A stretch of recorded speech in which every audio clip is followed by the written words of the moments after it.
alamin wassalatu wassalamu anbiya wal mursalin wa ala alihi wa sahbihi ajmain asyhadu an la ilaha illallah wa la syarikalah wa asyhadu anna muhammadan abduhu wa rasuluh. Alhamdulillah pada malam hari ini Allah mempertemukan kita dalam keadaan sehat walafiat. Semoga anggota jamaah An-Nur ini oleh Allah dikasih kesempatan untuk selalu bisa eksis, bisa istiqomah, dan mudah-mudahan anggota yang masih sibuk Allah segera memberikan kelonggaran kepada beliau-beliau, dan mudah-mudahan Allah membuka hati kita ketika kita mengkaji baik Al-Quran sama sunnahnya, dan semoga Allah jadikan kita menjadi furqan, artinya pemisah bagi kita untuk bisa membedakan mana yang baik menurut Allah dan mana yang tidak baik. Semoga harokat kita atau amalan-amalan kita di dalam keseharian kita diridhoi oleh Allah, sehingga mudah-mudahan harapan kita menjadi husnul khotimah dan dikasih kemudahan kita ketika sakaratul maut, dan endingnya mudah-mudahan kita oleh Allah diselamatkan dari fitnah kubur, diselamatkan dari siksa api neraka, dan semoga kita masuk surga dalam keadaan selamat, artinya diselamatkan oleh Allah dari siksa dan fitnah. Amin. Amin. Monggo Dokter Diah. Ya. Tunggu share screen bentar.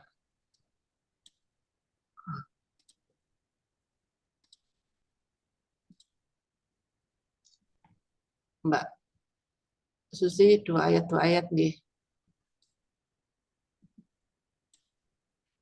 Ya.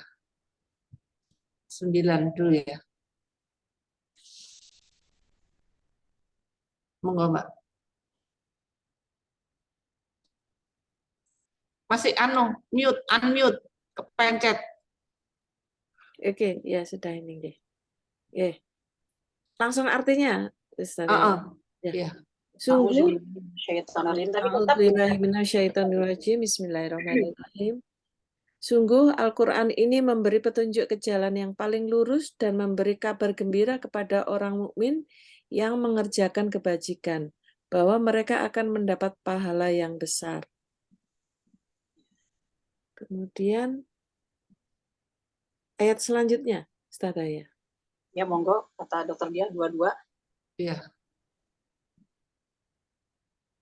Tidak terbaca, Dokter Diah. Ini? Belum ada reaksinya. Belum nampak di layar. Oh, your share screen is pause. Tunggu Sebentar. Oh.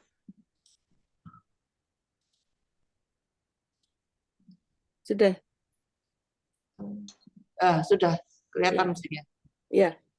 Dan bahwa orang yang tidak beriman kepada kehidupan akhirat, kami sediakan bagi mereka azab yang pedih. Jelas sekali ya di sini bahwa Allah menerangkan lewat ayatnya ini, Inna hazal Qur'ana, sesungguhnya Al-Quran ini yahdi, akan menjadi petunjuk liladzi ya aqwamu, kepada orang-orang yang lebih lurus. Artinya lebih lurus di dalam menjalankan ibadah kepada Allah. Lurus di sini maksudnya ketika dia melaksanakan ibadah kepada Allah, betul-betul yang disembah hanya Allah semata-mata, tidak berbuat kesyirikan. Kemudian di dalam pelaksanaan ibadah itu kita harus tiba, artinya mengikuti apa yang dilaksanakan oleh Rasul. Maka ketika kita melaksanakan peribadahan, taat kepada Allah dan mengikuti uswah yang ada pada Rasul, insya Allah kita termasuk berada di atas jalan yang benar. Wa yubashirul mu'minin. Nah, di sini maka berikanlah kabar gembira kepada orang-orang yang beriman, alladzina ya'maluna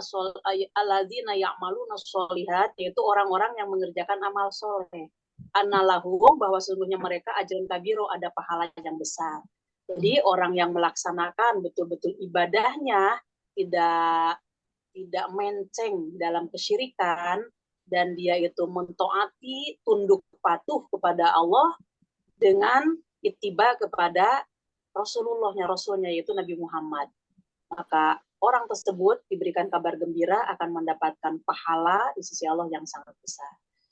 Dan sesungguhnya orang-orang yang tidak beriman, di ayat selanjutnya, kebalikannya, yang tidak beriman kepada akhirat, a'tadna lahum azaban alima. Maka kami menyediakan bagi mereka adalah siksa yang pedih.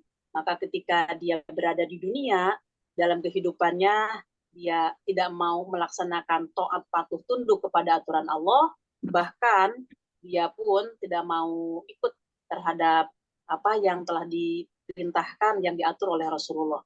Maka sudah pasti orang tersebut disiapkan oleh Allah siksa yang sangat pedih. Jadi kita hidup di dunia ini mengetahui siapa kita ini dan kenapa Allah menempatkan kita di planet bumi. Kalau jawaban itu kita sudah paham, insya Allah kita berada di atas jalan yang lurus. Monggo Dokter Dia, bagaimana? Ini ayat-ayat yang mirip-mirip kayak gini ini kan banyak ya. Jadi itu mungkin maksudnya supaya ya karena kita ini sering lalai ya. Senang sedikit gitu sudah besar kepala. dikasih apa namanya sedikit susah sudah Ngeluh, meso-meso kesal. Iya. Iya, seolah-olah yang paling susah sendiri gitu kali ya. Iya, betul. Jadi ini merupakan peringatan. Maka dari itu sesungguhnya Al-Quran itu adalah peringatan bagi orang-orang yang beriman. Maka ketika peringatan itu sampai kepada kita, tentu karena kita kan menyadari bahwa ketika kita diingatkan satu kali, kadang-kadang kan tidak digubris gitu kan, 2 kali seterusnya, maka kita dalam artian harus sering-seringlah kita membaca arti daripada Al-Quran, mentadaburi Al-Quran. Karena walaupun, mohon maaf, ketika seseorang itu sering membaca ayat-ayatnya, membaca teksnya dari mushaf Al-Quran, itu tidak akan menjadi hidayah. Karena bahasa Al-Quran bukan bahasa Surabaya. Oh, jadi harus dibaca huruf Arabnya gitu ya? Harus dibaca terjemahannya juga. Di samping kita, one day one judge, insya Allah, mentadaburi ayat demi ayat, seperti yang kita laksanakan seperti ini, insya Allah. Itu akan kita bisa pahami, dan kita pun insya Allah akan dibimbing oleh Allah.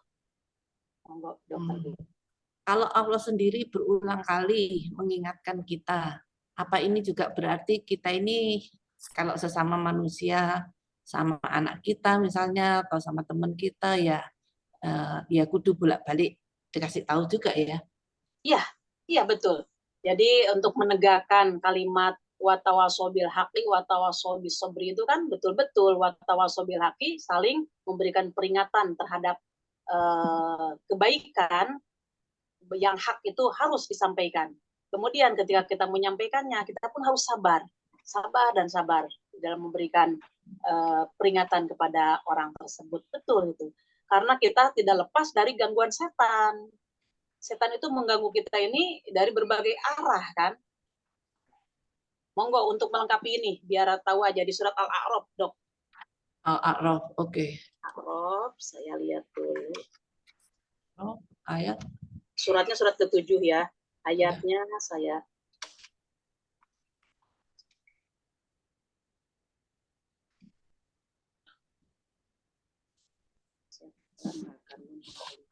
Al-A'raf itu ini tentang apa? Sabar ya? Bukan, tentang bahwa setan. Jadi apa namanya? Ketika orang itu lalai, nah lalainya itu dilalaikan oleh siapa? Oleh setan. Jadi setan yang mengganggu. Maka selama kita mampu untuk bisa menyampaikan kebenaran, sampaikan kebenaran tersebut. Karena setan itu mengganggu kepada kita dari berbagai arah.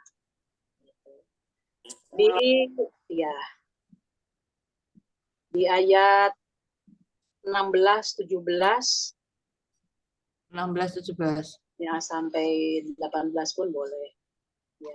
Sampai 18 yang jelasnya itu. 16, 17, 18. Monggo, Dokter. Iblis menjawab, Bismillahirrahmanirrahim. Iblis menjawab, karena engkau telah menghukum saya tersesat, saya benar-benar akan menghalang-halangi mereka dari jalan engkau yang lurus.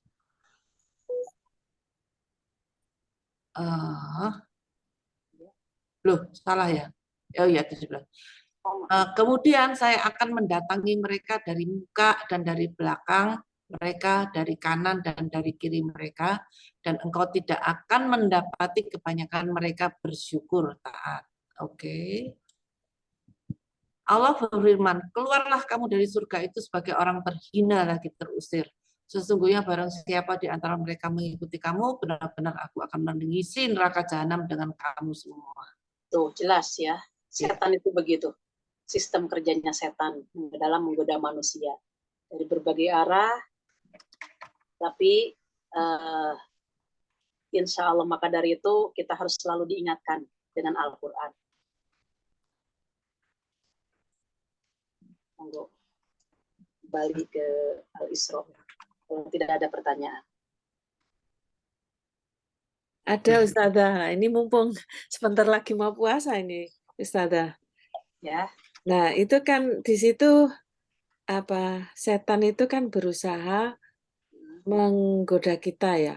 Tetapi pada saat ada Ramadan. ya Ramadan itu katanya setan tidak diperkenankan untuk menggoda. Jadi artinya dia diamankan oleh Allah ya. Tapi kok masih saja ada apa namanya kejadian atau perilaku yang menyimpang.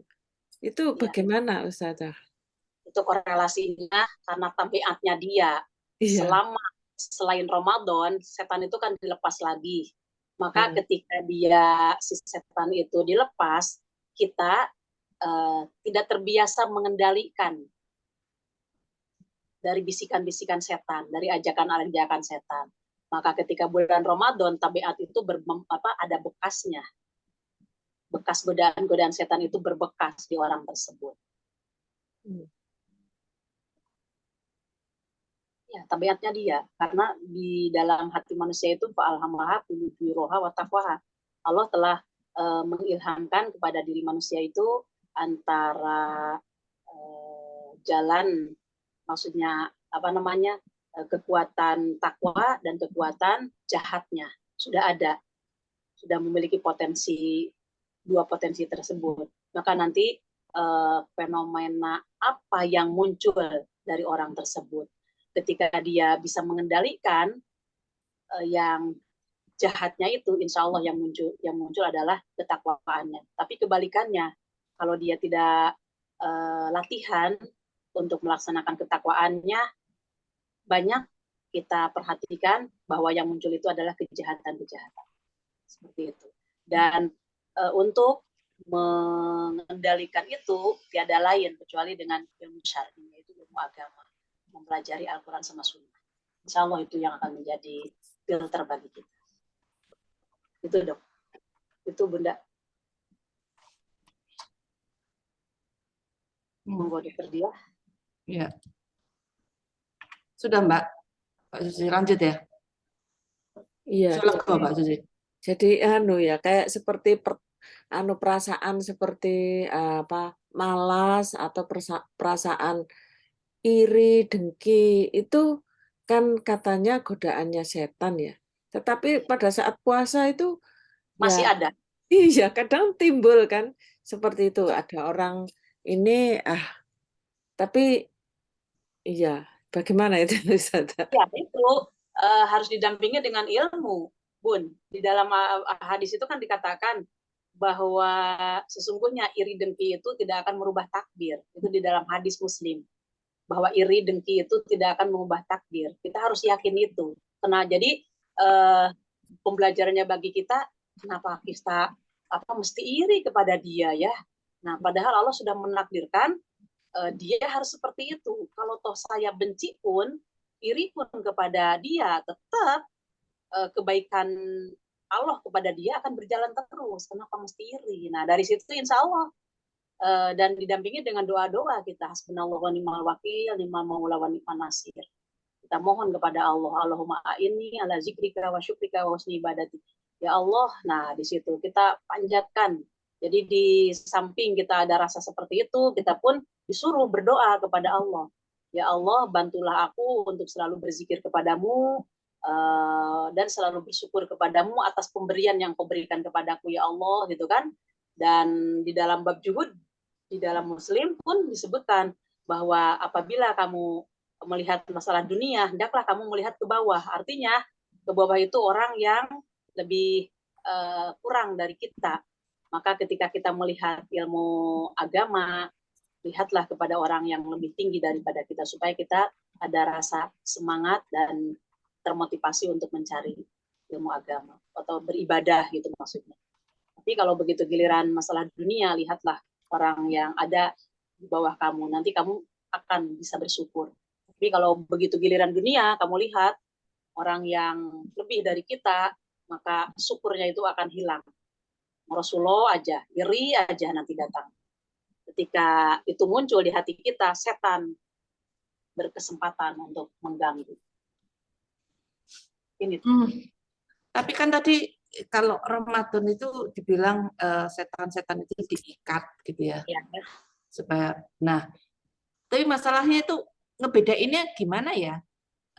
Karena pada kenyataannya pada saat Ramadan pun kita masih juga ada sifat-sifat ya itu ya marah ya iya ya dengki ya iya ya itu masih ada muncul-muncul gitu loh. Ya, kalau begitu dijawab aja oleh oleh hadis. Di Muslim ada, di Riyadus Sholihin ada, Dok. Oke. Silahkan di Muslim aja. Ya. Dokter cari di tentang puasa ya, saya lihat tentang puasa. Puasa. Puasa itu jilid ke berapa? Jilid ke 2 kalau nggak salah.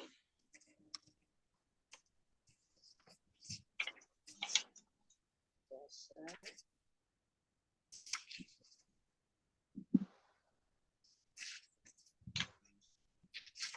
Tunggu. Iya. Itu puasa iya ada. Ya, puasa.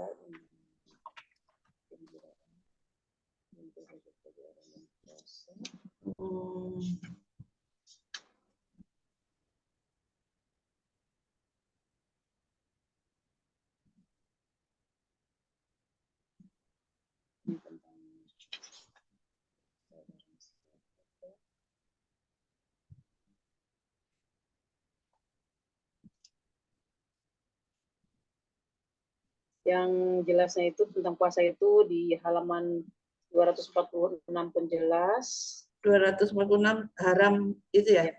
Ya, tapi sebentar di sini nanti ada kalimatnya yang langsung bahwa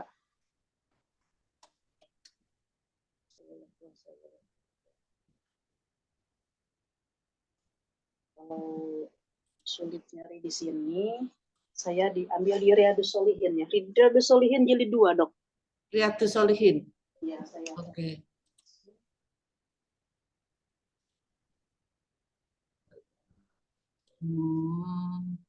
Riyadus Sholihin. Ya, tentang puasa Ramadan, Dok. Di situ ada tulisannya tentang puasa Ramadan, keutamaan puasa Ramadan.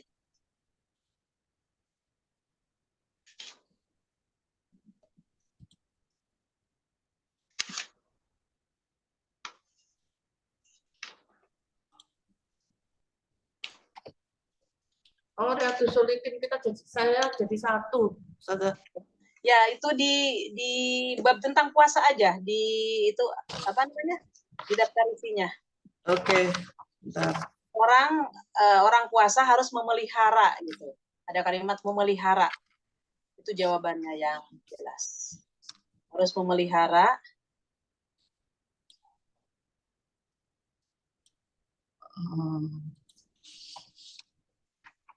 Itu nanti kalau udah ketemu Ramadan, bawahnya lagi sekitar berapa kalau di sini nomor 1 2 juga.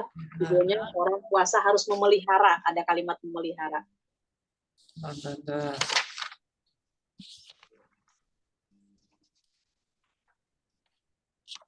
Saya cari di web aja bentar.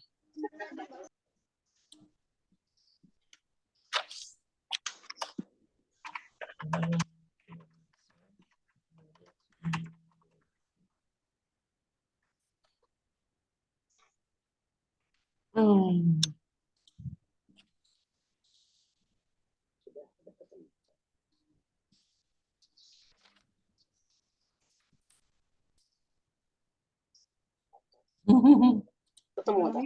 Belum. Kitab puasa. Assalamualaikum Ustazah. Dia. Waalaikumsalam warahmatullahi Maaf wabarakatuh. terlambat. Ya, dokter. Iya. Ada tamu Vita sayang dia. Oh, ada Vita ya. Iya. Alhamdulillah bisa hadir. Iya Ustazah, maaf terlambat. Saya Sebentar, cari kitab puasa. Belum ketemu saja. Nanti aja, nanti di share setelah ini aja saja. dari puasa itu, terus nanti ke depannya yang Ramadan, ada tulisan Ramadan, Dok.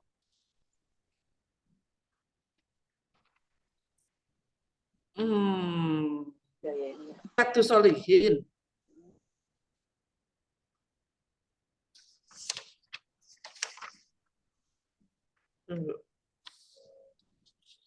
Monggo, Dok, saya kirim lewat WA aja, Dok. Saya fotokan. WA, iya, oke. Monggo, udah masuk ini. Silakan nomor 1 dan nomor 2. Ini jawaban untuk tadi. Oke. Ketika puasa pun masih gitu. Ini.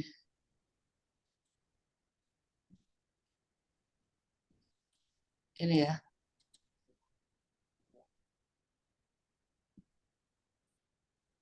Aku bacain aja ya. Ya, monggo.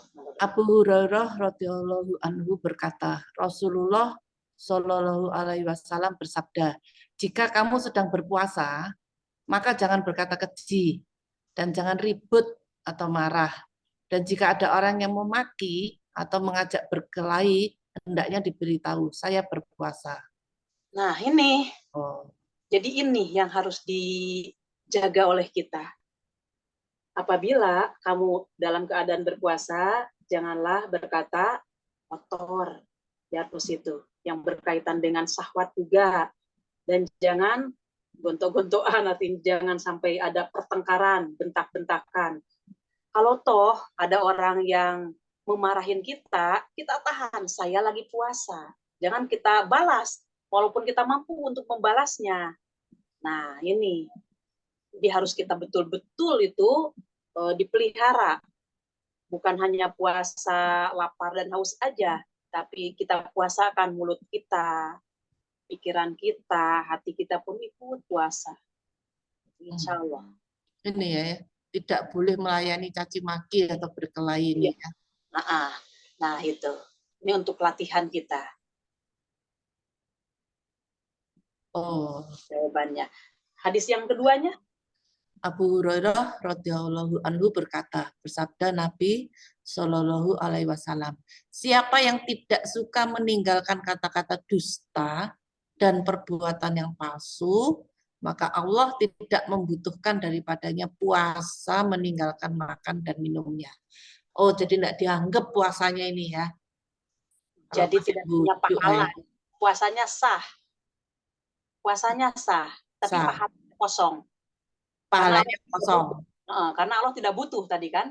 Ya. Allah tidak memerlukan. Orang yang puasa hanya menahan lapar dan haus aja. Tapi untuk amalan dan perbuatan bohongnya, dustanya, bertengkarnya, jeleknya tidak dipuasakan. Ini di antaranya itu. Maka ketika orang itu bisa menahan hawa nafsunya dari yang disebutkan tadi, insya Allah tidak akan bisa membuka setan untuk mengganggu kepada kita. Maka di situ dengan adanya kita berusaha melaksanakan hadis nomor 1 dan nomor 2, terikatlah setan. Tidak bisa masuk. Lain dengan hari-hari biasa. Oke.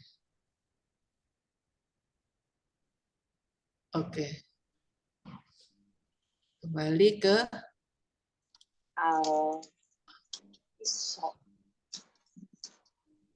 Al-Isra ya. 11 berarti ya. Mbak Ana bisa dibaca? Gua Dokter Ana. Ana, monitor saya. Mbak Yayas, monitor, bisa baca Mbak Yayas?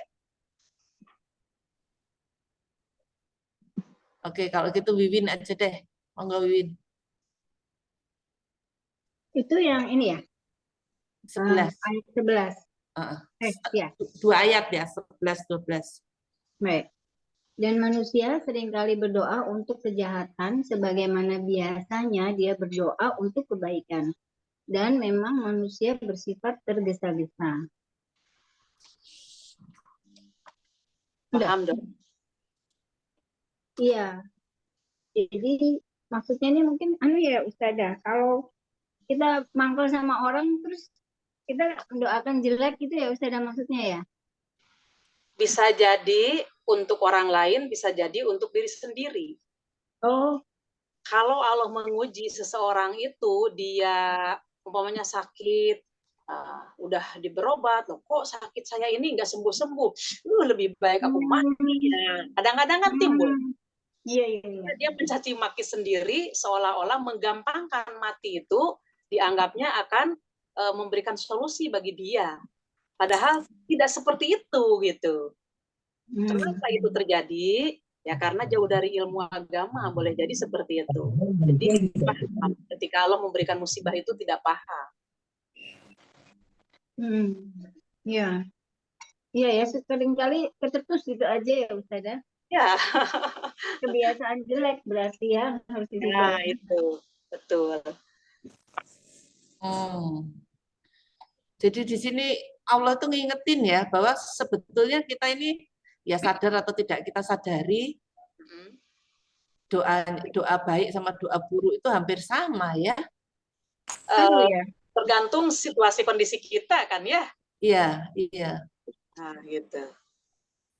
Jadi kadang-kadang omongan-omongan itu juga bisa berarti doa ya Ustazah.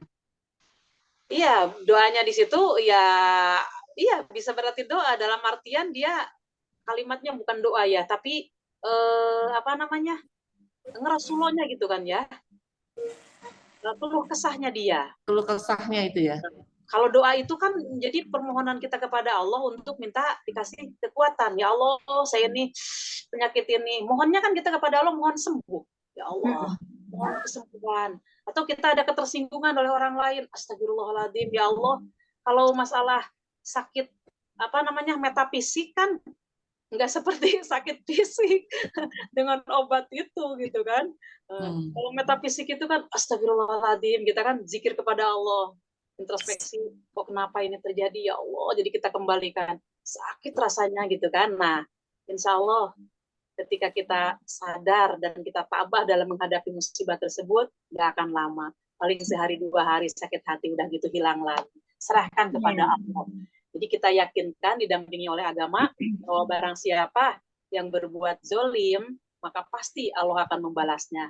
Barang siapa, dan di sisi lain kan, di hadis lain disebutkan barang siapa dia mengerjakan kejahatan, maka dia akan menemukan hasil dari kejahatannya itu. Dan Allah tidak akan mematikan kepada seseorang sebelum dia merasakan sakit hatinya ketika dia menyakiti orang lain, kan gitu. Jadi ketika kita didampingi oleh ilmu itu, kita jadi tambah, jadi sabar. Iya, udah serahkan aja kepada Allah, biar Allah nanti yang ngatur. Nah, insya Allah. Bahkan kan kita jelas sekali, kalau memang betul-betul kita dizolimi, tinggal dikembalikan aja kepada Allah. Didampingi oleh ilmu agama. Bahwa doa orang yang dizolimi itu pasti Allah kabulkan. Yang itu yang terzolimi itu tidak ada. Monggo dokter dia, bagaimana dok? Iya. Tidak ada apa? Takbir. Apa Mbak ya? Tadi itu loh, berdoa untuk kejahatan ku ya apa? Masih belum. Belum paham Ustazah, ini berdoa untuk kejahatan itu gimana? Monggo ini diulangi lagi, coba diulangi lagi ini, dibaca ulang ayat yang tadi dokter Wiwin baca. Coba Mbak Yas ini kakak saya Ustazah. Ya, assalamualaikum tadi langsung masuk aja. Ya, monggo. Maaf. Coba dibaca lagi, Mbak Yas. Ya. Dan manusia berdoa untuk kejahatan, sebagaimana dia berdoa untuk kebaikan. Adalah manusia suka tergesa-gesa. Iya, tadi kan sudah saya contohkan. Kalau umpamanya dia dalam hal kebaikan, memang sudah terbiasa. Ini ada orang yang berdoa ketika Allah menguji, seperti dia itu sakit gitu kan, ataupun dia ya sakit hati ataupun sakit fisik, sudah berusaha berobat, umpamanya tidak sembuh-sembuh, maka ujung-ujungnya ada yang seperti begini, berat seperti ini lebih baik aku mati gitu kan. Jadi seolah-olah dia minta disegerakan gitu. Dikiranya dengan kematian itu bisa terselesaikan segala masalah. Padahal justru kalau dia tahu itu menambah masalah. Nah itu, doa dalam masalah kebaikan itu artinya dia tidak bisa menerima takdir Allah dalam hal yang berkaitan dengan ketidakenakan. Itu namanya berdoa untuk kejahatan. Boleh. Jadi Kalau bukan berarti jahat yang jahat, tapi segala yang tidak baik itu yang maksudnya Ustazah. Iya, iya. Segala yang tidak baik yang menimpa diri sendiri, gitu kan? Jadi kita tidak sabarlah, tidak tabah dalam menghadapi musibah tersebut. Atau kalau misalnya kita pas marah gitu ya, misalnya sama anak habis gitu terus, kamu tuh kok kayak gini nanti apa terus maki apa kayak gitu loh. Itu bisa termasuk Iya, enggak iya, berdoa kejahatan? iya. Betul, saking jengkelnya gitu kan ya. Maka ucapan orang tua jelek kepada anak, dasar ini. Nah, terus ya itu tidak boleh. Ya itu yang termasuk ini ya, berdoa Ya, untuk yang kejahatan termasuk yang tanpa kita sadari gitu ya. Iya, ya, betul itu. Untuk kejahatan. Sudah lega Mbak Yas? Sementara. Ya, Sementara. sebelumnya ada Mas Faisal. Oke. Lanjut ya ke yang 12 ya. Win lagi, Win. Dan kami jadikan malam dan siang sebagai dua tanda kebesaran kami. Kemudian kami hapuskan tanda malam dan kami jadikan tanda siang itu terang benderang, agar kamu dapat mencari karunia dari Tuhanmu dan agar kamu mengetahui bilangan tahun dan perhitungan waktu. Dan segala sesuatu telah kami terangkan dengan jelas. Bagaimana, Dr. Wiwin? Paham? Iya, jadi sebenarnya ada dua tanda waktu siang dan malam itu juga untuk mengetahui bahwa dalam satu hari apabila sudah berlewat siang dan malam itu berarti dia satu hari gitu ya. Perhitungan waktu itu gitu ya. Iya. Kemudian kalau itu ditambah-tambah akhirnya menjadi bilangan tahun, bilangan bulan gitu ya. Ada. Sehingga kita dari silih bergantinya malam dan siang itu bisa paham ya. Ya. Usia kita, ya tentang ada acara apa, ditunggu-tunggu hari ininya. Kemudian ketika waktu siang, maka Allah memberikan karunia kepada kita untuk kita berikhtiar, untuk kita mencari karunia dari Allah. Karena kalau dalam keadaan gelap gulita, masalah transaksi pun kita bingung. Kemudian dijadikan oleh Allah malam supaya istirahat. Selama kita aktivitas keseharian itu capeknya, begitu malam itu kan sudah sunatullah, maka datanglah rasa ngantuk. Dan ngantuknya ngantuk yang panjang. Kalau siang itu kan ngantuknya, pokoknya bisa istirahat dengan rebahan aja sudah nikmat. Nah, tapi begitu malam itu ngantuknya kadang-kadang tidak tertahankan gitu. Maka itu memang sudah sunatullah dan itu merupakan karunia dari Allah untuk kita. Ketika kita capek dalam keseharian, diistirahatkan pada malam hari, paginya bangun dalam kondisi segar lagi. Di antaranya itu karunia dari Allah. Kalau nggak salah ada juga ayat yang tentang siang dan malam ya Ustazah, yang kami jadikan siang untuk kamu berikhtiar dan malam untuk kamu beristirahat, ada ya Ustazah?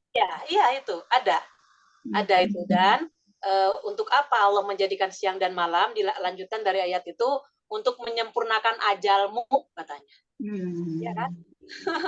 untuk apa? Umur ya berarti ya, umur Ya, berkaitan untuk sama umur menentukan ya. umur kita gitu. Artinya kalau umpamanya Allah memberikan jatah umur kita ini 50, ya kalau sudah waktunya 50 pasti ajal itu datang.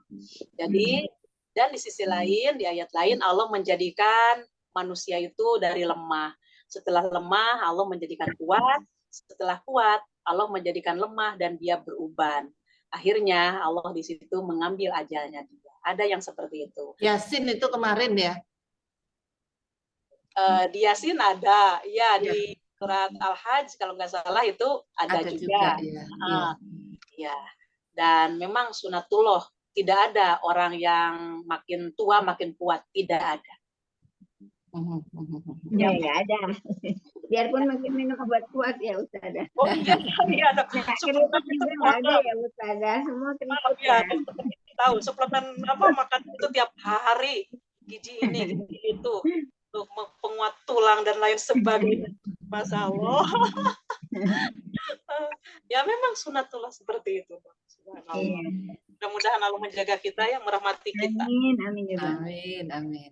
Karena dengan rahmat Allah lah, insya Allah kita hidup akan nikmat. Monggo dong.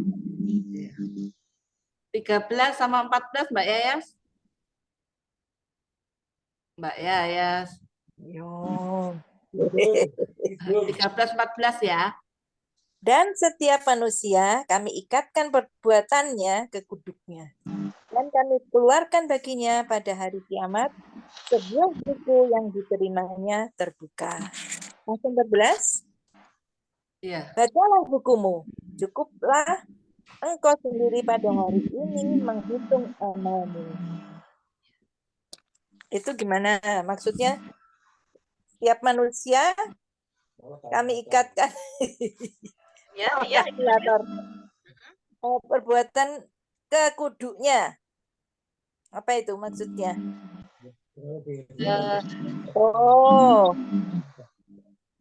Allah itu seolah-olah memberikan, mohon maaf ya, kalau CCTV itu CCTV yang langsung berada pada kita, sebagaimana kegiatan-kegiatan kita siang malam kapanpun tidak lepas dari catatan Allah. Langsung dicatat.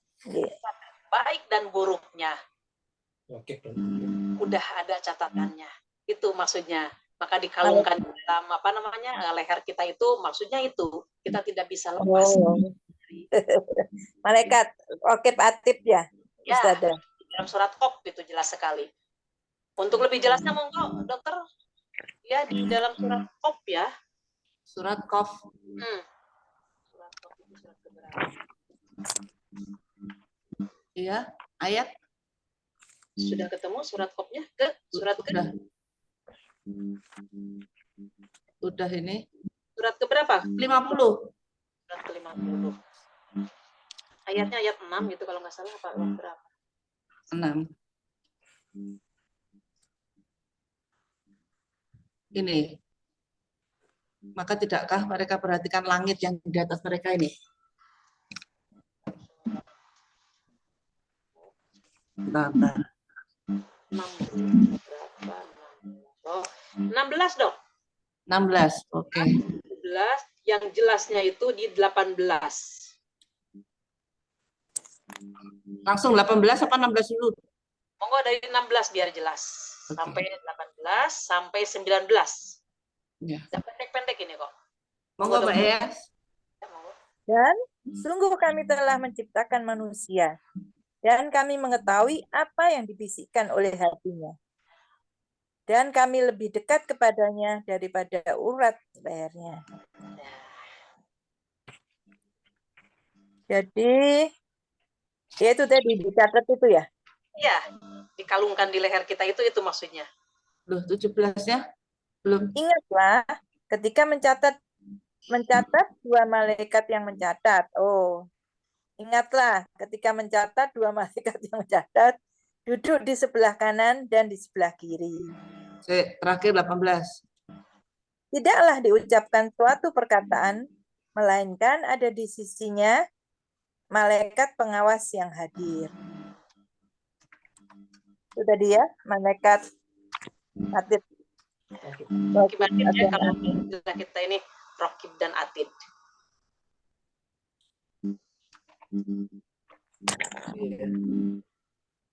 Paham? Iya. Kita tidak lepas satu ucapan apapun ketika kita berujar, maka semuanya terekam. Tadi hubungannya dengan menghitung amalnya sendiri tadi apa, Ustazah? Ya, dia dalam surat Al-Isra tadi, Al-Isra tadi itu di dalam ayat 14-nya, Iqra kitabaka. Nanti ketika kita meninggal, maka masing-masing individu itu akan diserahkan catatan amalnya masing-masing waktu dia di dunia. Beramal baik, beramal buruk pun semuanya tercatat. Maka diserahkan oleh malaikat, ada yang lewat tangan kanan dan ada yang lewat tangan kiri. Di ayat lain disebutkan, barang siapa yang catatan amalnya itu diserahkan dari kanan, maka dia mendapat kebahagiaan, yaitu surga. Tapi ketika catatan amalnya diserahkan dari arah kiri, maka dia termasuk orang yang celaka. Maka di sini dikatakan Iqra kitabak, bacalah ini catatanmu selama kamu di dunia. Kafa binafsikal yauma, katanya. Sudah cukup dirimu aja yang pada hari ini bisa menghisab. Coba kamu sendiri. Jadi tanpa ada pengawasan dari siapapun, karena catatan-catatan kita, ya kita buka loh, iya waktu di dunia tanggal sekian, jam sekian saya melakukan ini, maksiatnya terus. Sedangkan ibadahnya itu dia, loh nggak ada ibadah saya. Ya cukup aja, kamu sendiri kan akan ngaku gitu bahwa catatannya itu jelek, jadi sanksinya pun dia akan tahu bahwa yang jelek itu adalah neraka. Itu dok. Jadi kira-kira pada saat kiamat itu manusia ya berusaha ngeles gitu ya? Ya ada betul, ada yang les betul. Karena dia tapi terus ditunjukkan ini ya, kan ditunjukkan amalnya dia sama sekali sudah tidak bisa berkutik lagi, karena cukuplah bagi dia dari amalan-amalan tersebut itu diketahui seluruhnya. Maka bagi orang yang beriman itu ketika dia bukan dalam arti ahli surga itu tidak punya dosa tapi segera bertobat. Kan kita lagi mengaji tentang bab tobat itu kan sudah paham insya Allah.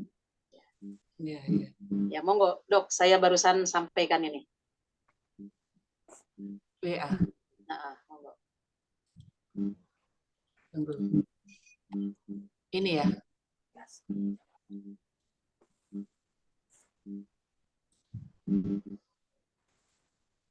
Ini saya bacakan aja ya. Dari Qatadah, sehubungan dengan makna firman-Nya, kami tetapkan amal perbuatannya sebagaimana tetapnya kalung pada lehernya, Al-Isra 13. Makna yang dimaksud ialah amal perbuatannya. Dan kami keluarkan baginya pada hari kiamat, artinya kami keluarkan amal perbuatan itu pada hari kiamat berupa sebuah kitab yang dijumpainya dalam keadaan terbuka. Ma'mar mengatakan bahwa Al-Hasan Al-Basri membaca firman-Nya, seorang duduk di sebelah kanan dan yang lain duduk di sebelah kiri. Ini tadi surat Qaf 17 ini ya. Ya. Hai manusia, aku telah mempersiapkan bagimu kitab amal perbuatanmu dan telah ditugaskan kepadamu 2 malaikat yang mulia, yang seorang duduk di sebelah kananmu, sedangkan yang lain duduk di sebelah kirimu.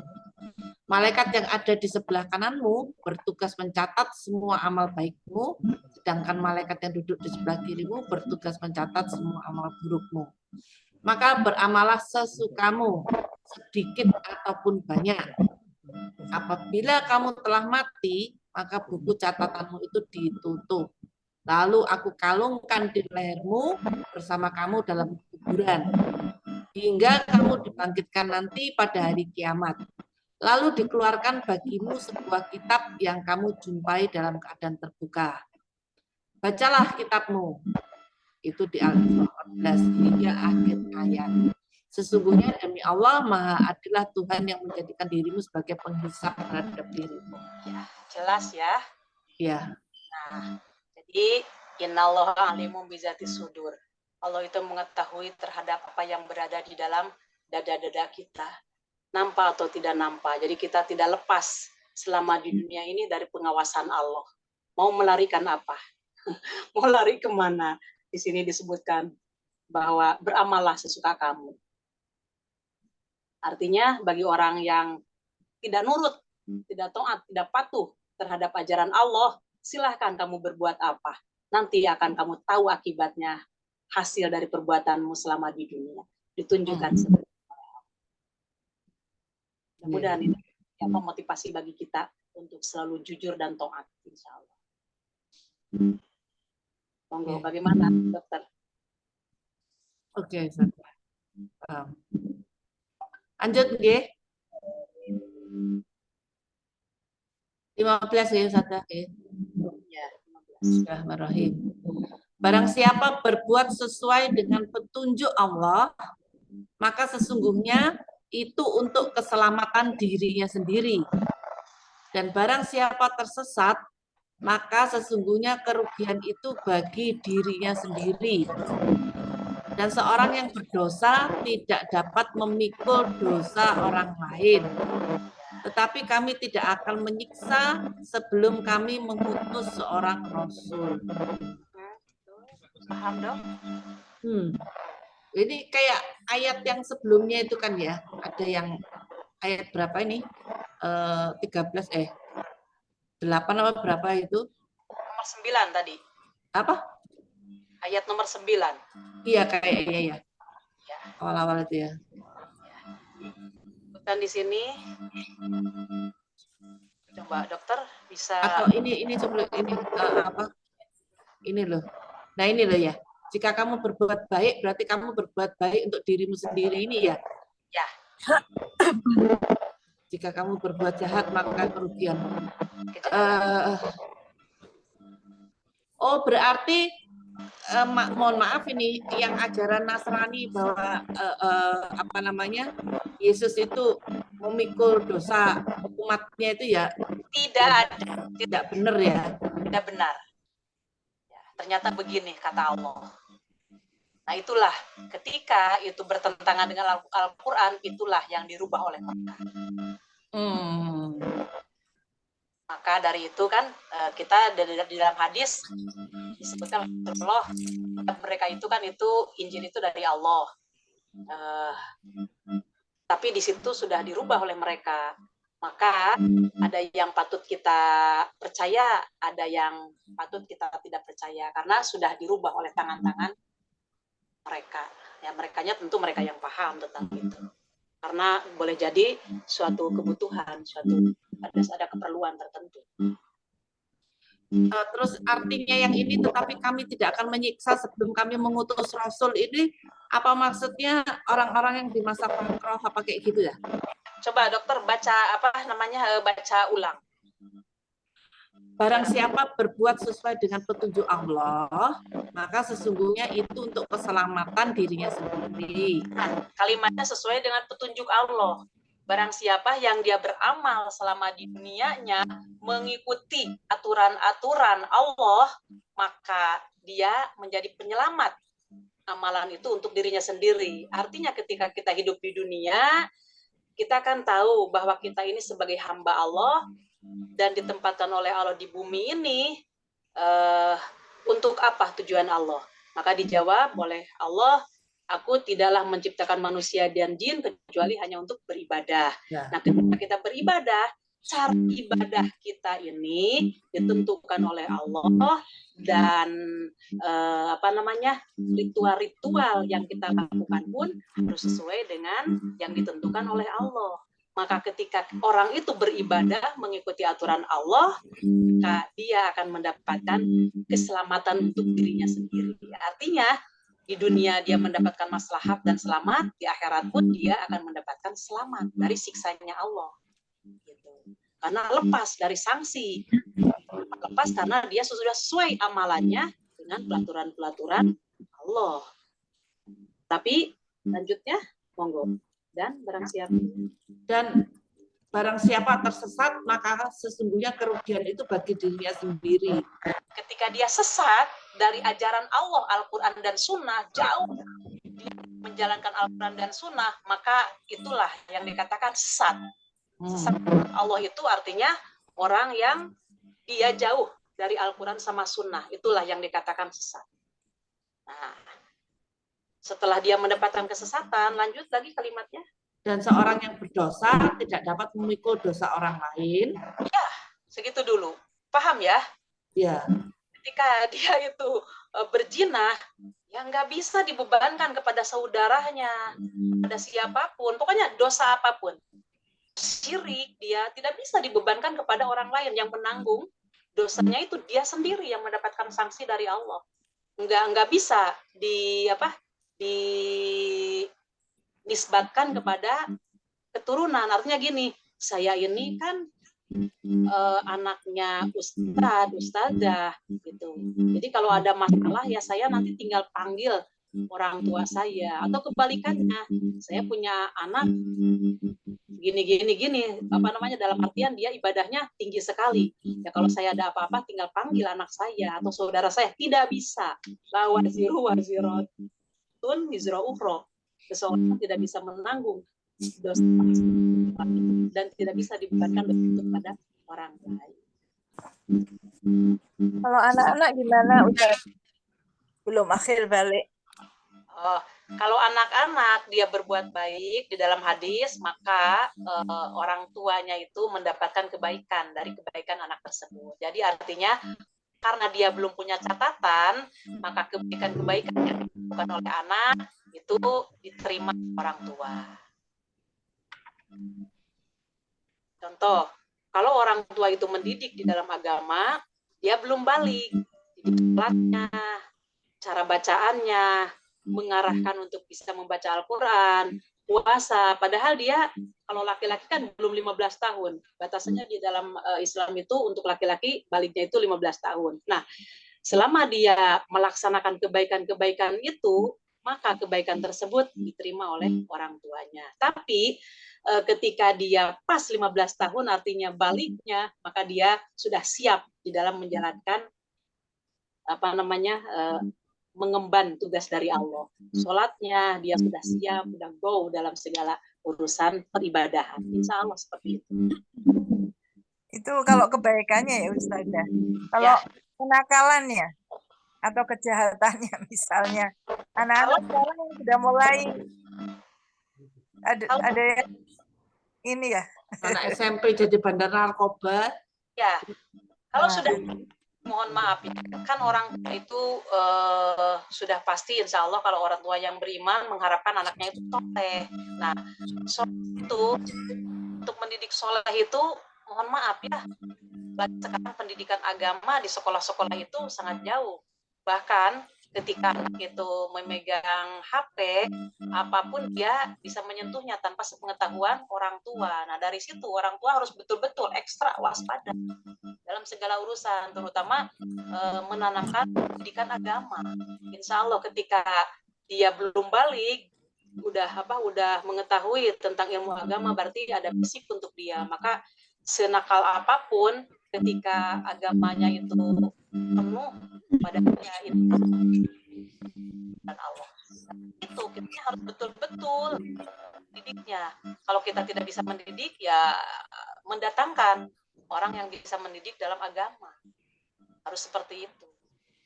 Ini kan yang seperti itu kadang-kadang kan, mohon maaf, kadang-kadang orang tua yang repot tidak bisa mendidik, akhirnya anak kejadiannya seperti itu. Mungkin fenomena seperti itu. Paham dong? Terima kasih. Lingkungan lebih kuat. Terus yang terakhir ini gimana Ustazah? Tetapi kami tidak akan menyiksa sebelum kami mengutus seorang Rasul. Ya, ini kalau kita lihat segi makronya, kalau umpamanya itu kampung ada masa patroh gitu kan ya, jadi tidak ada utusan di situ.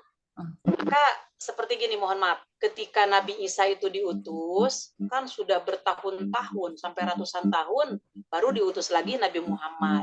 Nah, selama jenjang durasi dari Nabi Isa ke Nabi Muhammad, mungkin pas waktu itu orang yang berimannya kepada Nabi Isa itu adalah namanya kaum Hawariyun, 12 orang. Nah, beliau-beliau kan menyampaikan generasi ke generasi. Tapi kan yang namanya ibadah itu makin terkikis. Sebagaimana Islam juga makin ke depan ini makin terkikis dan terkikis, apalagi mereka jauh dari ajaran mentadaburi Al-Quran sama Sunnah, makin jauh. Jadi tidak ada pendidikan seperti itu. Akhirnya dengan fitrahnya di dalam hatinya itu memang sudah menanamkan fitrah untuk mencari masalah Tuhan. Akhirnya ketika dia mencari masalah untuk melaksanakan fitrahnya itu untuk menyembah, akhirnya kan tidak ada bimbingan. Maka timbullah dari akal pikiran bahwa bumi ini adalah ada yang mengatur selain Allah, karena tidak dididik, tidak diarahkan untuk beribadah kepada Allah, untuk menyembah kepada Allah, karena tidak ada keterangan-keterangan seperti itu. Artinya jauh dari hidayah. Maka ketika itu terkikis, nanti kan saya tidak menemukan ayat ini, tidak menemukan orang yang memberi nasihat ini, maka Allah tidak akan menyiksa kepada golongan tersebut karena belum sampai. Untuk lebih dekatnya pemahaman kepada kita, seumpamanya kita belum menemukan dalil tentang beribadah, dilarang dan tidak dilarangnya suatu amalan, terus kita menjalankannya, maka Allah tidak akan menyiksa kepada kita. Itu maksudnya. Mohon maaf, ini dalam hal makanan. Dulu ini paling sering sekali orang-orang yang dulu bahwa darah itu didih ya, dok? Didih, iya. Nah, dia itu Islam, tapi dimakan didih itu. Nah, mereka nggak tahu bahwa didih itu haram, gitu. Maka ketika disampaikan oleh orang yang paham bahwa darah ditampung itu adalah haram hukumnya, maka segera meninggalkan. Nah, urusannya dulu kan saya nggak tahu bagaimana. Insya Allah dalam ketidaktahuan ayat ini Allah tidak akan menyiksa. Ada dispensasi, ada rukhsah dari Allah, ada pemahaman. Iya. Oke. Lanjut ya, Ustazah ya, 16 ya. Maaf. Berarti hubungannya dengan dicatat tadi gimana, Ustazah? Kalau tidak mengerti, tidak tercatat, atau gimana? Kalau dia belum paham, tapi dia menjalankan. Nah, ketidaktahuannya itu insya Allah tidak akan memberikan hukuman karena dia tidak tahu. Nah, cuman yang jadi pertanyaan, itu, oh kalau gitu saya nggak usah cari ilmu ya, supaya tidak tahu gitu kan? Nah, itu salah sekali. Itu sangat salah sekali. Iya. Hubungannya dengan mencatat catatan tadi gimana? Iya, catatan tadi ketika orang itu melakukan suatu kejahatan, dia tidak tahu bahwa kejahatan itu dilarang gitu. Jadi kalau dia melakukan suatu kejahatan yang menurut Allah itu memang itu suatu kejahatan, tapi ternyata dia sendiri tidak tahu bahwa itu adalah suatu kejahatan. Kalau dia tahu bahwa itu kejahatan, berarti dia sudah tahu ilmunya. Tapi ketika dia melakukan kejahatan, dia nggak tahu loh, ternyata saya ini nggak tahu bahwa ini termasuk riba gitu, diantaranya itu. Seperti mohon begini ya, dalam kemarin jual beli itu rata-rata mohon maaf manusia sekarang kalau ada DP-nya itu, kalau tidak jadi beli berarti DP-nya itu hangus gitu kan. Karena dia orang Islam, umpama memang tidak tahu bahwa itu harus dikembalikan seharusnya kepada orang yang tadi mau beli, tidak mau jual. Tapi dia ya udah, pokoknya aturan saya seperti ini gitu, ekonomi saya seperti ini. Kalau kamu tidak jadi jual beli DP berarti hangus, berarti untuk miliknya. Loh, Dia nggak tahu, kalau selama itu memang nggak tahu, insya Allah makan. Tapi begitu sudah tahu hadisnya kemarin bahwa DP itu tidak diperbolehkan, dan itu artinya menzalimi orang, menghalalkan harta orang lain dengan jalan batil. Nah, di situ dia langsung bertobat, saya tidak akan mengulangi lagi, insya Allah ada maafan. Tapi kalau dia sudah tahu, umumnya kayak gini, jadi ngambil ke umumnya kayak gini, ya udah saya pun niru-niru, padahal dia tahu itu dilarang. Itu yang bahaya. Itu catatan amal jahatnya. Gimana dokter dia, bunda-bunda bagaimana? Oke, Mbak Es, oke. Oke, berarti tidak dicatat ya? Kalau tidak ngerti tidak dicatat, apa nanti Dicatat kita mungkin, tapi tidak dihukum gitu. catatannya? Tapi yang jadi pertanyaan, mau mencari tahu atau memang mau mencari tahu, itu aja. Mau mencari tahu atau cuek aja gitu ya. Gitu ya. Aku mending nggak tahu deh daripada Saya nggak mau cari tahu supaya tidak disiksa. Mohon maaf. Iya. Kepo ya, kepo. Iya. Lanjut ya Ustazah ya, 16 ya. Monggo dokter. Dan jika kami hendak membinasakan suatu negeri, maka kami perintahkan kepada orang yang hidup mewah di negeri itu agar mentaati Allah. Tetapi bila mereka melakukan kedurhakaan di dalam negeri itu, maka sepantasnya berlakulah terhadapnya perkataan atau hukuman kami. Kemudian kami binasakan sama sekali negeri itu. Ini secara garis besar saya paham, cuma kenapa ini kok ada perintahkan kepada orang yang hidup mewah? Kok maksudnya ini spesial banget disebut itu gimana ya Ustaz? Karena intinya kemewahan itu akan melalaikan zikrullah, Dok. Itu intinya. Harus didukung itu. Oh. Dengan adanya kemewahan, zikirnya kepada Allah itu hampir-hampir kosong dan tidak ada. Sekarang gini aja, dengan adanya kemewahan itu bukan dengan kemewahan tersebut, sehingga tidak sempat dia untuk mencari ilmu agama. Akan dia pun cuek. Di antaranya itu. Maka Allah memerintahkan supaya manusia itu beribadah kepada Allah, mentaati aturan-aturan Allah yang berada di dalam Al-Quran dan Sunnahnya. Ternyata orang tersebut itu sombong. Nah, maka kenapa dia bisa jauh dari aturan Allah dan Rasulnya? Karena dia hidup dalam bergelimang harta. Bahkan dia punya usaha-usaha yang dari usaha tersebut kan identik dengan mewah. Maka dia tidak sempat untuk mencari ilmu agama, untuk ngaji, tidak sempat untuk sholat berjamaah pun, laki-laki pun itu tidak sempat. Itu yang berbanyak dunia. Maka dari orang tersebut dalam beribadah, maka Allah mendatangkan pada orang tersebut binasa. Oh, bagi mereka itu berlaku time is money itu ya. Berlaku.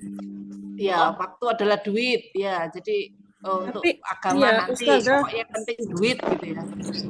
Ini yang dihukum kok semua negeri ya? Bagaimana Ustazah? Ya gini, tadi kan disebutkan di sini paham. Oh, dokter dia perhatikan yang tadi kalimat terakhirnya. Oh, alaihal qaulu fadmanaha tadmiro. Maka berhak terhadap kaum tersebut kalimat Allah. Kalimat Allah itu maksudnya itu sunatullah jalan. Ketika orang itu hidup lupa sehingga dia lupa dari zikir kepada Allah, dari ibadah kepada Allah, dia itu berhak untuk menerima hukuman dari Allah gitu. Maksudnya itu bukan kalimat time is money itu justru yang melalaikannya gitu, yang melalaikan kepada Allah itu. Maka ketika dia fokus terhadap dunia, jadi soal dunia dijadikan titik akhir gitu, maka berhak dia untuk mendapatkan kehancuran. dulu bagaimana? Ya Ustazah, ini ayat ini ancaman saja atau benar-benar dilaksanakan? Karena ini kalau ini misalkan seseorang kepada orang yang hidup mewah, jadi itu kan misalkan kan segelintir saja. Tetapi yang dihukum kok kenapa kami binasakan sama sekali negeri itu, gitu. Maksudnya bagaimana Ustazah? Ini kok yang kita yang tidak seperti itu jadi ikutan kena hukuman apa seperti itu? Adanya di Riyadus Sholihin jilid 1, coba di awal ya. Di awal. Kalian di bab niat kalau nggak salah, dokter dia mau. Iya.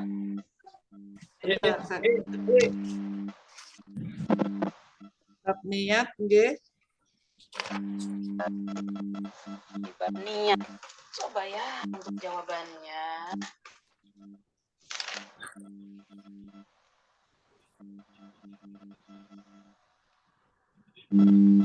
Ini toh yang ketika di tanah lapang mereka dibinasakan dari barisan depan hingga barisan akhir itu tak? Oh, dokter dibaca. Siapa yang baca tadi? Susi apa? Iya, yang itu maksudnya. Ya, yang itu betul. Oke, saya bukanya dulu sebentar. Ya, itu satu. Nanti ada lagi dalam masalah ini, coba ya saya. Sebentar. Itu nomor 2 ya.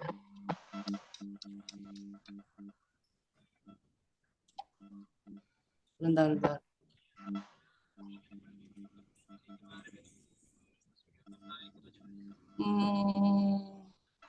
Mana ini? Share screen. Riyadus Sholihin.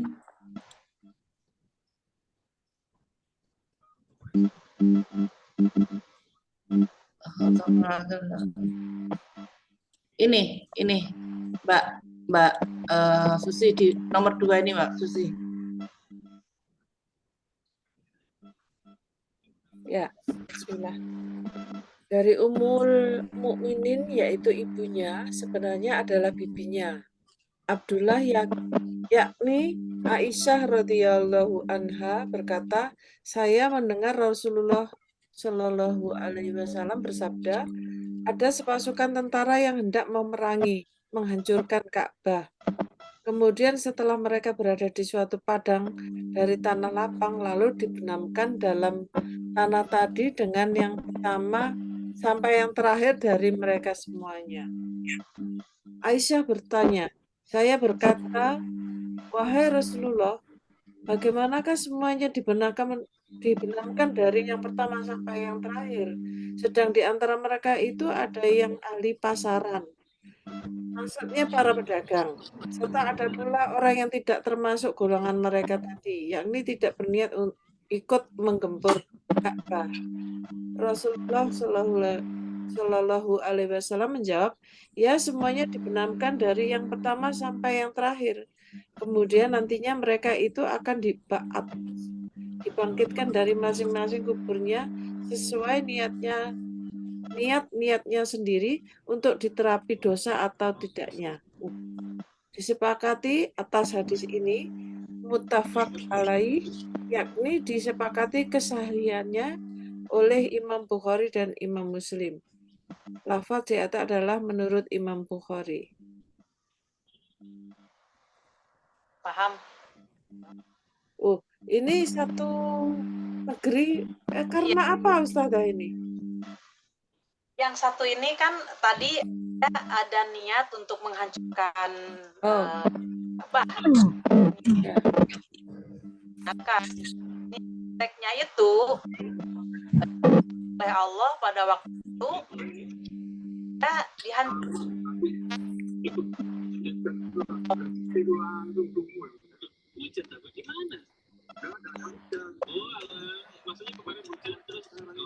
Ini mohon maaf suaranya di saya terputus-putus. Di lain gimana? Ya, Ustazah suaranya cenderung menghilang ya. Saya harus keluar dulu ya, Dok. Enggak, ini sudah jelas ini. Sudah jelas, Ustazah. Sudah jelas? Iya, monggo dilanjut. Sebentar, di dokter dia bagaimana suara saya? Jelas sudah ini. Ya. Saya ulangi. ketika ada orang yang mau melaksanakan maksiat, maka kan di hadis lain itu jelas sekali, barang siapa yang melihat kemunkaran, maka kemunkaran itu apabila telah mendominasi suatu tempat, jadinya orang yang dengan orang yang munkar lebih banyak orang yang munkar. Maka hati-hatilah, Allah memberikan balasan kepada orang yang munkar itu bukan tidak dipilih, tapi semuanya orang yang beriman pun ikut itu kena siksanya. Itu di sisi lain seperti itu hadisnya. Dan itu orang yang mau, maka ketika itu dihancurkan oleh Allah sebelum dia melaksanakan makarnya untuk menghancurkan bangsa, tenggelamkan, digempakan. Jadi mungkin seperti itu, akhirnya dari awal sampai akhir itu tidak ada yang ketinggalan. Maka kata Aisyah, wahai Rasulullah, di mereka itu bukan orang yang mau maksiat aja, orang yang mau jahat aja. Ada mencari nafkah, dia ke pasar untuk berniaga, cari untuk keluarganya, ada boleh jadi dia mau beribadah dan lain-lain sebagainya.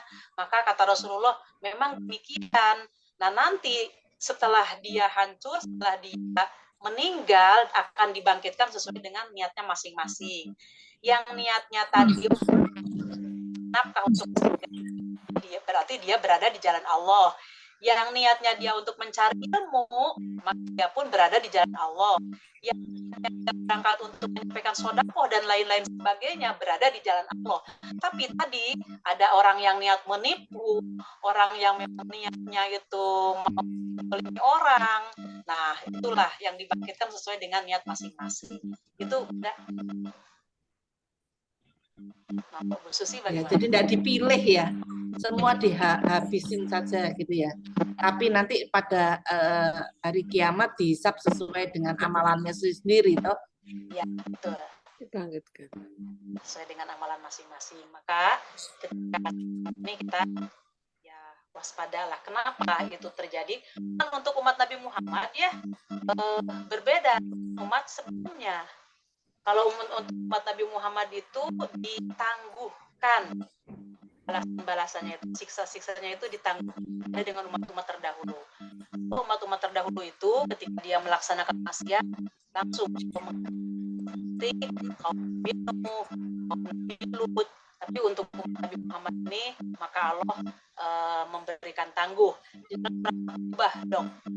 Silahkan kalau mau tahu. Apa, Ustazah? Bahwa umat Nabi Muhammad ini ditangguhkan siksanya. Iya. Dalilnya berada di surat At-Taubah surat 9. Oh, At-Taubah. Sebentar. 6. Taubah ayat 9. Ya, ayat surat ke-9. Iya, At-Taubah. Surat ke-9 ayatnya 106. Oh, 100. Ayat 106. Silakan, siapa dokter mau baca? Ini Mbak Susi.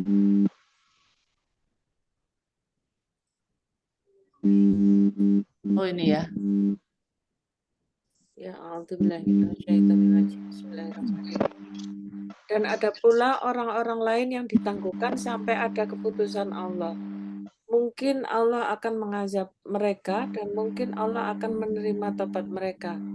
Allah Maha mengetahui, Maha bijaksana. Jelas ya. Untuk umat Rasulullah ini, kan makanya mohon maaf.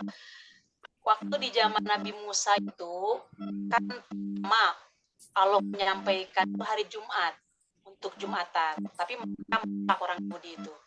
Akhirnya mereka menerima hari Sabtu. Maka di zaman itu ada Sabtuan.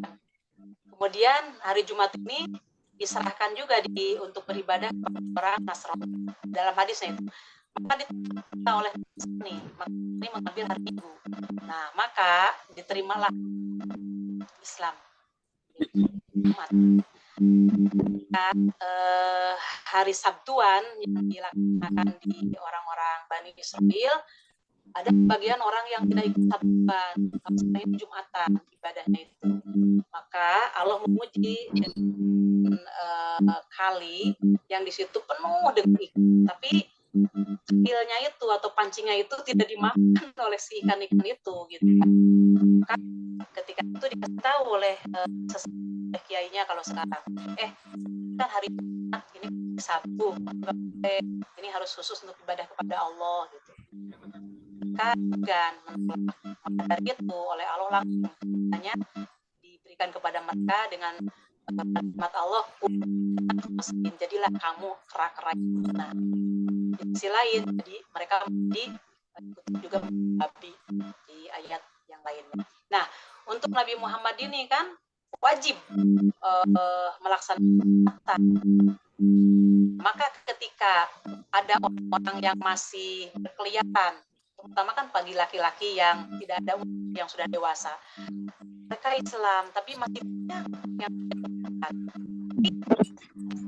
seperti umat lalu, maka inilah dalilnya. Dan yang lain kami tangguhkan aturan Allah. Aturan Allah itu diberikan oleh Allah kepada orang yang azibuhu bima yatubu alaihi. Berarti Allah akan menyiksa kepada mereka, artinya menyempurnakan dosanya gitu. Supaya langsung dia dirumuskan.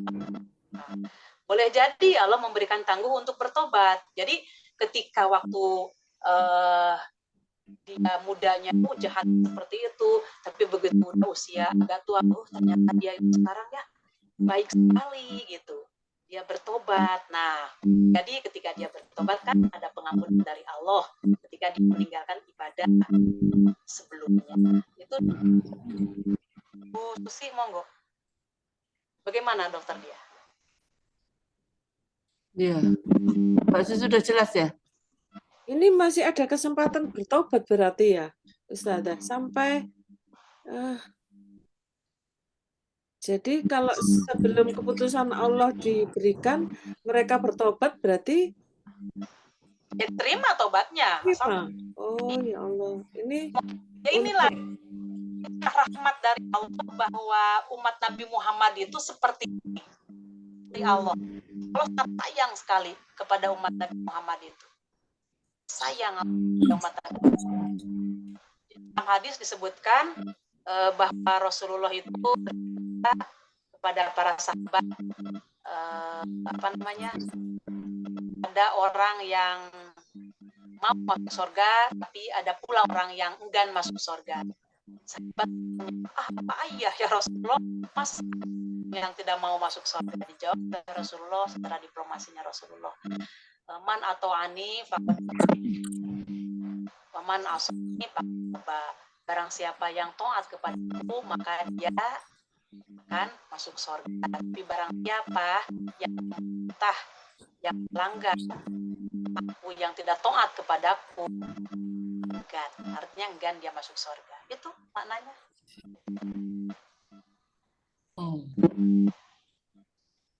Wah, ini betul-betul ya. Ketidakpastiannya tinggi ya, Ustaz. Kalau bahasa mah tidak sesuatu yang bisa seperti ajaib dan mukjizat ya. Misalkan dia semasa hidupnya itu wis lunak gak karu-karuan, tetapi di akhir hayatnya iya, dia bertobat terus dihapus semuanya ya, Ustaz. Ya Allah. Bahkan ketika ada orang yang dari non muslim ya, ada orang yang musyrik, orang muslim kan muslim tidak dia meninggalkan kesyirikannya itu, akhirnya dia masuk ke neraka, malah pahalanya. Segala kebaikan selama dia dalam kesyirikan, kebaikan ketika dia bersyahadat, sama dia kebaikan-kebaikan waktu dia muslim, belum Islam, diterima oleh Allah kebaikannya, dijadikan pahala untuk dia ketika mengucapkan 2 kalimat syahadat. Maka ketika dia memperbaiki keislamannya, ketika dia masuk Islam, pahala lagi untuk dia, double pahala orang tersebut. Dalam hadis Muslim di situ di awal-awal. Nah, tapi kesalahan selama dia waktu non Muslim dihapus oleh Allah dengan ucapan asyhadu an la ilaha illallah wa asyhadu anna muhammadar rasulullah. Kalau mereka tahu pasti dia akan membunuh. Ya, Iya, iya. keimanan kita dan keislaman kita dijaga oleh Allah sampai kita diwafatkan Allah. Amin. Amin. Amin. Monggo, Dokter Diah bagaimana? Dok? Iya. Lanjut ya, Ustazah ya. Al-Isra 17. Siapa nih? Mbak Ana? Ana? Monitor? Ya, monggo, Dokter Ana. Atau yang ini iPhone nih siapa ya? Aku di Kartini. Kartini. Yo, Mantap. 17 ya, Say? aku nang perjalanan di dalam mobil gelap. Sorry. Oh, gelap-gelap. Oke, Ya. oke. Aku di dalam Kita aja. Ada kita. Ada siapa? Kita. Oh, Vita. Iya, Vita baca deh. Ya, Vita yang baca ya. Dokter Vita. Dan berapa banyak tahun sebenarnya yang telah kami binasakan. Dan cukuplah Tuhanmu yang maha mengetahui, maha melihat dosa hamba-hambanya. 18. Barang siapa menghendaki kehidupan sekarang atau duniawi, maka kami segerakan baginya di dunia ini apa yang kami kehendaki bagi orang yang kami kehendaki. Kemudian kami sediakan baginya di akhirat neraka jahanam. Maksudnya, dia akan memasukinya dan dalam keadaan tercela dan terusir.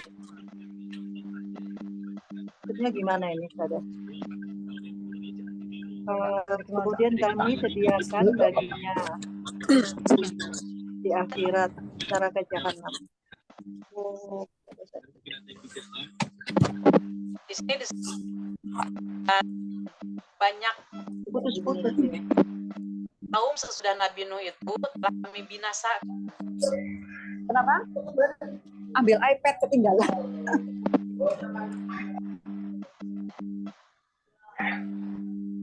Ustazah.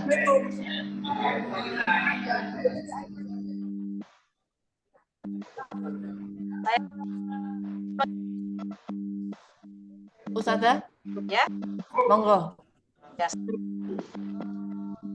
Di ayat 17-nya, wakam ahlakna minal quruni mimbatin. Generasi-generasi yang telah hancurkan karena kenapa dibinasakan oleh Allah? Karena tidak mau menyembah Allah. Yang Putus-putus, Ustazah. Putus-putus ya, putus-putus benar. berarti sekarang ini saya harus keluar dulu, tah? Iya. Iya, oke. Ya, keluar dulu, Ustazah. Nanti masuk lagi. Masa begitu ya? Iya, Iya, biasanya putus-putus. begitu. Ya, saya sebentar. Gak apa-apa. Kita tunggu. Bentar.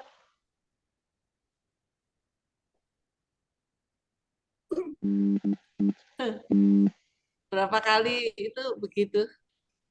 Jadi Ustazah nanti masuk lagi itu suaranya jelas lagi. Dua device, satu berapa device? Satu device beliau. Apa ya? Biasanya nanti kalau masuk lagi jadi jelas.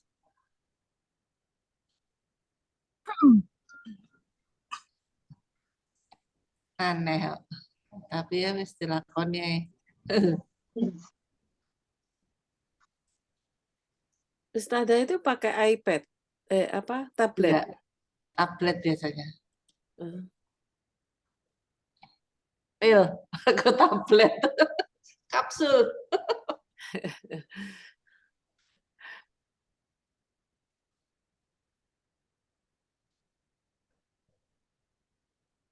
Di tempat Mbak Susi tadi juga nggak jelas ya? Putus-putus. Putus-putus ya. Kayak ada noise mengganggu dung dung dung dung dung gitu. Ini masuk ya. Ini. Iya. Bagaimana suara saya sekarang? Nah, mantap. Ya. Ya, berakhir-akhir suka begini. Saya jelaskan di sini bahwa Allah Subhanahu wa taala berfirman, "Wa kam ahlakna minal quruni mim ba'di Nuhin." Beberapa banyak generasi-generasi setelah Nabi Nuh karena dia tidak taat kepada Allah untuk menyembah Allah dan tidak taat kepada utusan-utusannya, dia mendustakan terhadap ayat-ayat Allah yang diwahyukan kepada utusannya. Maka oleh Allah langsung dibinasakan mereka. Karena apa? Wa kafa bi rabbika bi dzunubi ibadihi, karena Allah mengetahui dan selalu memantau amalan-amalan kejahatan yang dilaksanakan oleh generasi ke generasi, maka oleh Allah dihancurkan. Itu di ayat 17-nya. Kenapa mereka dihancurkan? Karena mereka tidak mau menyembah Allah dan tidak mau taat terhadap aturan-aturan Allah, sehingga dia dibinasakan. Karena kenapa? Ini umat terdahulu, tidak ada penangguhan, langsung oleh Allah dibasmi. Itu maksudnya, Dok, bagaimana? Paham? Iya. Jadi beruntung ya kita jadi umatnya Muhammad ini ya, masih ada penangguhan ya. Ada penangguhan dan ada kesempatan untuk bertobat ya. Tinggal kita menggunakan akal sehat aja sekarang ini. Mau kemana? Nah ini ada jawabannya ada di 18. Monggo dokter jawab, baca lagi nomor 18-nya. Barang siapa menghendaki kehidupan sekarang duniawi, maka kami segerakan baginya di dunia ini apa yang kami kehendaki bagi orang yang kami kehendaki.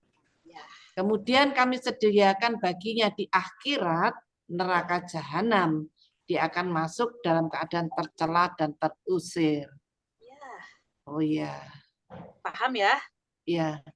Jadi kalau emang Allah memang menghendaki kita maka Allah akan menyegerakan di dunia ini, ya entah itu diberikan azab atau diberikan nikmat di dunia ini disegerakan untuk yang dikehendaki, tapi ada juga yang ditunda nanti di akhirat, dan kalau yang itu azab tempatnya neraka jahanam, gitu ya?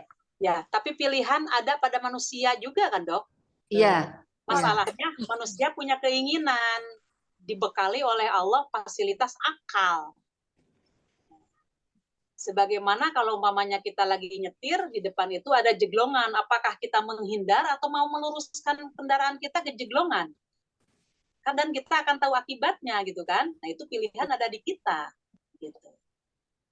Maka ketika pasti kita memilih, seperti saya contohkan lagi, kalau kita ke pasar kan kita memilih buah-buahan, pasti buah-buahannya yang bagus, yang kelihatannya enak, betul, dan kita sudah pengalaman, pasti milih yang bagus.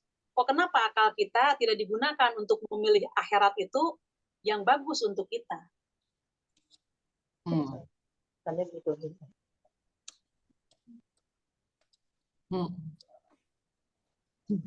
Kalau dibilang gini rasanya kayaknya gampang gitu ya, tapi kalau ketika kita jalani ya banyak lupanya. Maka dari itu harus berulang-ulang ya. Ketika kita tadabbur itu harus berulang-ulang supaya terus kita ini mendapatkan hidayah dari Allah ya, Dok. Betul. Iya, semoga kita istiqomah. Iya. Habis waktunya, Dok? Iya, terima kasih banyak Ustazah. Amin, insya Allah berarti minggu depan kita masuk ke Ramadan pagi ya kita? Iya, pagi. Habis semua, habis pada subuh, pada sholat subuh insya Allah. Mudah-mudahan apa yang telah kita kaji oleh Allah dijadikan hidayah ilmu yang akan membawa manfaat dunia kita dan akhirat kita. Dan semoga ini merupakan filter bagi kita ketika kita menjalankan amalan-amalan kita. Mudah-mudahan kita berada di atas jalannya Allah yang sirotol mustaqim itu. Amin ya rabbal alamin. Amin. Qouli hadza astaghfirullah li wa lakum subhanakallahumma wa bihamdika asyhadu an la ilaha illa anta astaghfiruka wa atubu ilaik. Rabbana atina fid dunya hasanah wa fil akhirati hasanah wa qina adzabannar. Wassalamualaikum warahmatullahi wabarakatuh. Waalaikumsalam. Istirahat Bunda semuanya. Terima kasih, Ustazah. Sama-sama. Terima kasih Ustazah.